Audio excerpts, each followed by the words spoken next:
Sheridan from Rose Belt Basketball Coaches Network had another great question asked. What were our favorite shooting drills when I was coaching?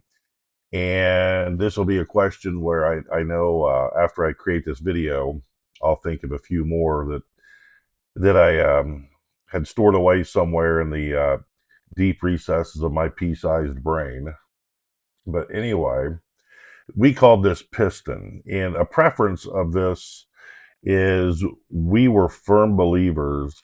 One of the things that one of our non-negotiables, so to say, is the first 5 to 8 minutes of practice had to be uh, extremely intense to set the tone for that day's practice schedule.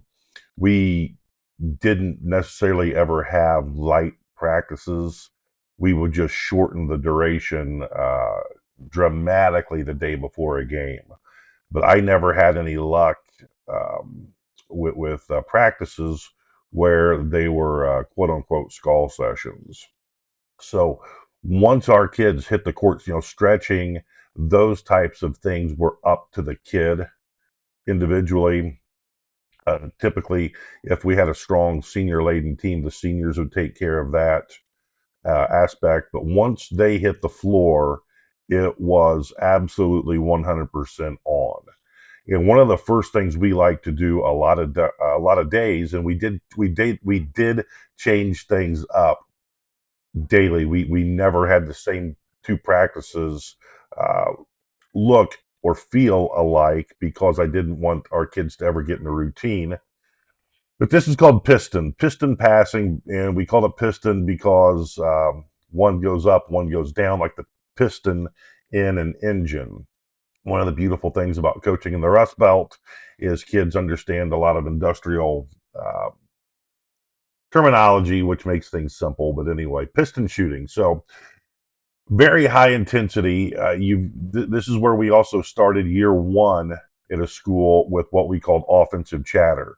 We wanted our kids to talk just as much, if not more, on offense as they did on defense. So the person with the ball is obviously the passer, and our shooter can start wherever he wants. We never pigeonholed him or where he had to start, but he's going to start off with a hard shape up. That's non-negotiable. A hard shape up, and again, there's no defense. A hard shape up, which is a misdirection of his man, and he's going to make his cut. And he's calling curl, fade, or straight. And so let's say he says straight, and the passer hits him. Now the passer sprints and touches the half court line with his outside foot and his outside hand. So here, let's say it's his, he wants to see the ball, his right foot and right hand. So the shot's taken, and he sprints and tracks it down. And that's another thing you find. Good shooters typically don't have to run a long distance to get their own rebound. Bad shooters who shoot threes will end up running, all the way over to the bleachers on the other side at times. So this is also a great training device for shot selection. So he tracks it down. He's hit the half court line. Now he's got to yell right, left, curl, V cut. We would give them new terminology to use. And there's the pass, and here's your shot, and he's gone. Touches the half court line. He's got to track the ball down, and now you've got the same thing going on. And then if one of the coaches yelled the word dribble, whoever got the rebound would dribble the thing out. And now this would give us a different angle. And now this incorporated also backdoor cutting, layup shooting, whatnot. But that was our piston. And we would put a certain amount of time up on the clock, and every player had to have a certain amount of makes contingent on their shooting range and shooting ability. We were a blocker mover team, so our movers, we would put a hefty number up and change that number daily. And with our blockers, who we primarily wanted shooting in this area, we would also give them a hefty number to reach as well, and that helped us keep things sharp. Okay, next, Defiance shooting. So we stole this from Kirk Lehman, who was the legendary head coach at Defiance High School in Northwest Ohio, who, by the way, his son Bryn is has replaced him and is doing just an outstanding job. And what a great family, and what great coaching. Kurt was just a great, unbelievable high school prodigy at Defiance High School, and then went on to OU and played played for Danny Nee at Ohio University, and just had a storied career. Just for Indiana people, kind of a Damon Bailey esque, if you will. Okay, Defiant shooting. So you've got a coach. I'm going to put the X's as coaches. Yeah, coach is located here. And you've got to take a couple kids.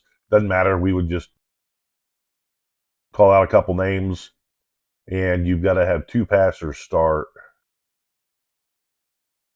You can have them start wherever you want, but we'd have them start here most of the time. And they each have a basketball. So on the coach's cadence, the first player is going to cut hard either direction. And a lot of people call this conversion shooting or transitional shooting, whatever. But he's going to cut hard, and he's stepping into a shot in his range. And we were talking about left, right, left, right. Hurt his feet. So to say left, right, the ball's in the air, shot. So we're working hard on footwork, stepping into that shot, getting our shoulders turning. And as soon as the ball is in the air, the player behind him has to go the opposite direction. And you have the same thing. So he gets the rebound, and he won, that is, and he dribbles the ball, change the direction, move here, and now he jump stops hard. And this coach is just raking at him, trying to get the basketball, trying to get that basketball. And the ball goes back to the passer. And then the same thing with this young man here, except the coach is located here, or I should say here, which would be further off on the side on a normal court. But he's going to make a change of direction move, get past him, and get the ball back to this person. And so this drill continues that way. Now, with the passers, after they've passed the ball to three shooters, they yell out a player's name and line, and they sprint to switch positions. And that was a high energy shooting drill that we liked a lot. Three man, two basketball, and so there's people every basket in a standard high school gym with 6 baskets. And so you've got 3 people, 2 basketballs. And we'll start off usually in some kind of formation like this, kind of a triangle formation. It doesn't matter. But we're going to say go, the clock starts, and there's your first pass. And he's going to shoot it, and he's going to get the pass now, and he shoots it. He cuts out. So you got 2 players shooting. Whoever gets that first rebound throws it out to the first passer. He spaces out, hits him. He's gone. And this continues in this fashion for the duration of the time. And they're shooting all over the floor or all over their end of the court, taking shots in their range. And we just called that 3-man. That's another high energy, and it's also a great passing drill. In all of these drills, we were fanatical about shot readiness and footwork. We were adamant inside pivot foot teachers of shooting, which I stole from Dick Baumgartner way back in the day at his legendary shooting camp. But we were, I wanted a harmonious aura or rhythm going through our gym with our coaches, left, right shot, inside pivot foot. I wanted to hear those things, thumbs up. And we spent a lot of time shooting in our practices. And if I was ever able to coach again, I would spend even more time in shooting the basketball. Circle shooting. We started a lot of practice with circle shooting. This is another one I got from Coach Baumgartner, and a lot of people over the years, especially assistant coaches, when I've taken a job at a new school. I think I don't remember how many schools I was at. It was at a lot, but look at me kind of like, oh my gosh, everybody in the nation does this, and yeah, to a certain degree, you're probably right. But what are your expectations, and how demanding are you on your expectations? And people found out pretty quick this is something we took awful serious. We wanted this done a certain way,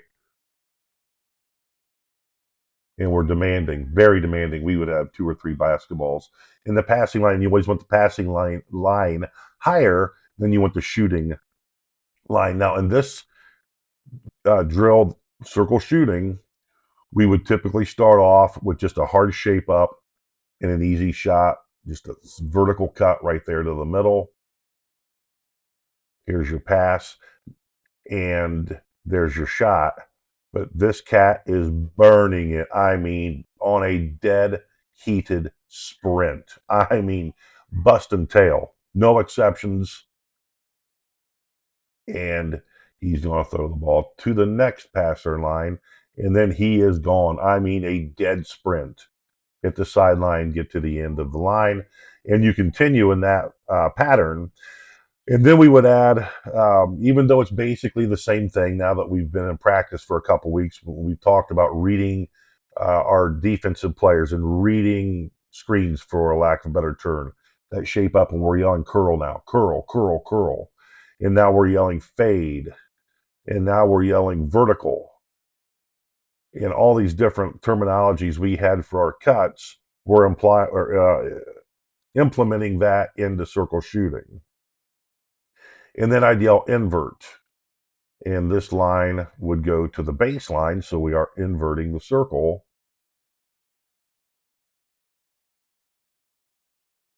And here's your passing lane, or passing line, I should say. And here's your shooter. And now it's the same thing. Right, left, and we're stepping into shots. Stepping into shots. So we call these inside out shots, where now our body is facing the ball, and it's left right shot for right-handed players, or right left shot for lefties. And we got a certain amount of makes we have to make. So here's your pass. And I mean, this is something we were very aggressive with our boys on, was you bust your butt. I mean, you sprint. There is never an excuse for not running. You sprint your tail off on that sprint get to the other line. And that was something that we would lose our marbles over. Maybe I shouldn't say I for a kid not showing that type of effort. And that's just another thing, getting in shape, And a lot of times, if not all the time, these guys had an assistant coach with a basketball playing machine gun passing with them, or making them get in a stance and doing X outs with their feet until they were ready to get the ball. So we wanted shorter practices with an extreme amount of focus and extreme amount of physical conditioning without just running. And yes, we did just run at times. Invert, we got that okay. 2 versus 0, no screener. This guy's off here. All right. Coach has the ball. And we would take kids, a lot of times starting practice, if I had a mover who was struggling, I would take him and a blocker out of 11-man break or whatever and go to a side basket, and we would work on these things. This is 2-man reads and feeds. So we're working on footwork, getting shoulder to hip off of this screen, getting 2 men in a row, and we're having our blocker call out what cut he wants his mover to make. and then I'm feeding the ball to this player. And we never had necessarily a system to when or where he would throw the ball back and feed the mover. They just did it. And then we would advance to, and we're talking about, curl cutting, fades, verticals, rejects, which we called get away from the screener, getaway cuts.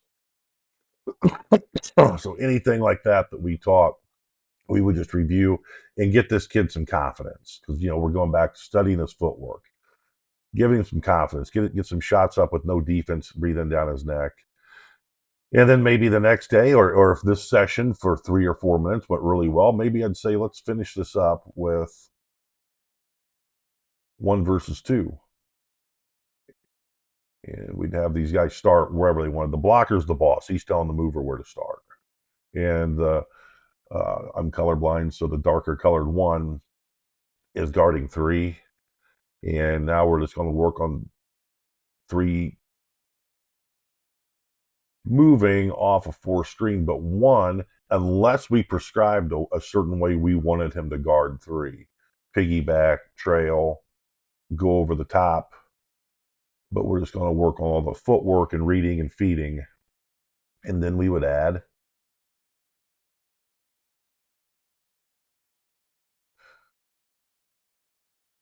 defense on both players. And we would do the same thing. And then we would add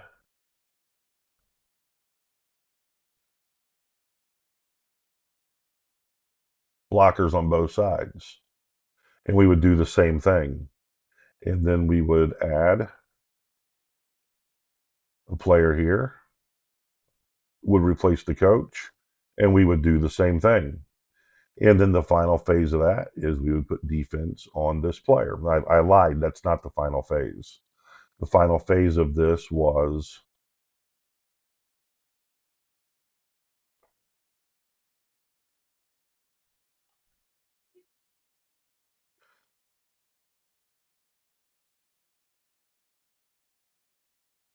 X1 or X divide, defending 1, and 1 has to get open.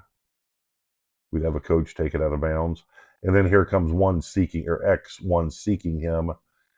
And they're going to run and jump anywhere inside of the cylinder. Outside the cylinder, we're just going to have a run and jump. And 1's got to get through this somehow. And once he crosses the timeline, that was our trigger for our mover to get open. And of course, the screener's the second cutter here. And the kids really enjoyed those breakdown drills. We didn't do a lot of breaking down of our offense. We typically did go 5-on-5, but we considered this a shooting drill, even though there was some ball handling involved in our reads and feeds, whether it's 1-on-0 or advancing all the way up to 3-on-3. 3-man post feed. Did this a lot. Should have probably done more of it. Again, we would have players at every basket.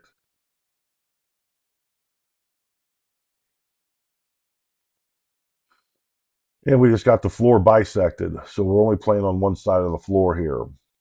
And this would start off 3-on-0 and then advance up to 3-on-3. I'll just show you 3-on-0 here. We got the ball started off at the top. So we would start him in the pro spot. I highly advise people who watch this, forget about this top of the key stuff. Move your players over to the pro spot. The high elbows extended. Don Meyer called it high elbow extended. I think Jay Wright calls it the slot. We, for years, decades, called it the pro spot. When I was a younger coach, I heard Mike Dunlap speak at a clinic, and this is where we learned it. He said, against better athletes, against a team that you're not supposed to beat, you're shortening the pass up by about 4 feet by moving your quote unquote top of the key to the pro spot. And by goodness, he was right. Some of the best advice I ever got at the clinic So we'll start the ball at a pro spot, and one's got to get open. And we're making this a non-negotiable. One of you two's got to get the ball at the wings. So it might be a CTS or a curl to screen, but we got to get the ball to the wing. And this is another great shooting drill to advocate for offensive chatter, making these two guys talk. So, however you get the ball to the wing, now it's on. Ball goes to the wing, and now it's Molly bar the door. That is an absolute hand-to-hand combat here. He has one dribble, he being four, to get a post angle, but we want the ball in that block. I mean, come heck or high water, that ball's going on that block. And even better if he can get him rooted under the rim. We weren't very persnickety about 3-second calls in this, but we worked a heck of a lot on our footwork for every player in the red zone. I mean, getting your tailbone down and squishing somebody. Sit on his thighs, demand position. If he full fronts you, root his tail up the lane, and we'll lay a bounce pass or lob it up to you. But once the ball went to the low post, then we'd work on, Pete Carrill was the granddaddy of this in modern basketball. Adolph Rupp called it splitting, I believe, when he was the head coach of Kentucky. But we're working on all these reads now where we can, reject that, pop back, take the screener slips. We used to tell the kids the only thing good and premature for a young man is an early paycheck or an early slip. um, so that was our 3-man post feed. Then our last one that I can remember this morning is our old DOS, down, opposite, same. And every basket's got players, 3 or 4 players, typically 4. And every player is going to play every position. And we've got, we'll just start off with the ball at the wing, however he got it there. And our coaches are at each basket, and we're yelling the word down. Boom, post feed. The post player scores, throws it back out to the wing. Opposite, burn the ball across, 3-point shot. Same, V cut. When the ball went same, we wanted him to rip drive the thing, get to this area. In here, we worked on sinking, filling with the proper footwork we prescribed, and sinking. And there were times this kid would shoot it. Great, because now 5, if he has utilized the correct footwork we had taught, he's not getting that because there's no defense on him, but he's still not going to be able to reach the rebound if he bricks it. So that was a good litmus test for him. And then of course we would go to the other side. And DOS, our terminology was whenever a player caught the ball, his first option is to look down, look down. Who's open? Under the rim, down. Next look is opposite. Stretch the floor horizontally, opposite. Great teams, defensively, man-to-man, zone, they all do this. They get to that midline. So we want to make teams pay for playing great team defense, opposite. And then our last look is same. So that's those are some of the shooting drills that we used a lot. We didn't do a lot of fluff, meaning, and I don't mean that in a disrespectful manner, because there's a lot of great drills. We wanted everything we did to be contingent, directly flow with what we did offensively. And so we changed a lot of the shooting drills we had used. For example, when I was a flex coach, and we changed them so they would work with blocker mover, and went that route. But if I think of any more, I'll certainly create another video. But this has been fun. It's been a fun trip down memory lane, per se. So, hey, Thanksgiving's coming up, and no matter if you're a school teacher or in the real world, so to say, man, we're all ready for a break. I know I'm tired all the way to my bones, so I can imagine everybody is. Let's have a great rest of our week. Let's finish this week off strong. Make it the best week of 2024 and get a lot of momentum going into Thanksgiving, folks. I hope you have a great time with your families. If I don't have another video to put out, and I hope everybody stays healthy, and I hope you have the best Thanksgiving holiday of your life. God bless.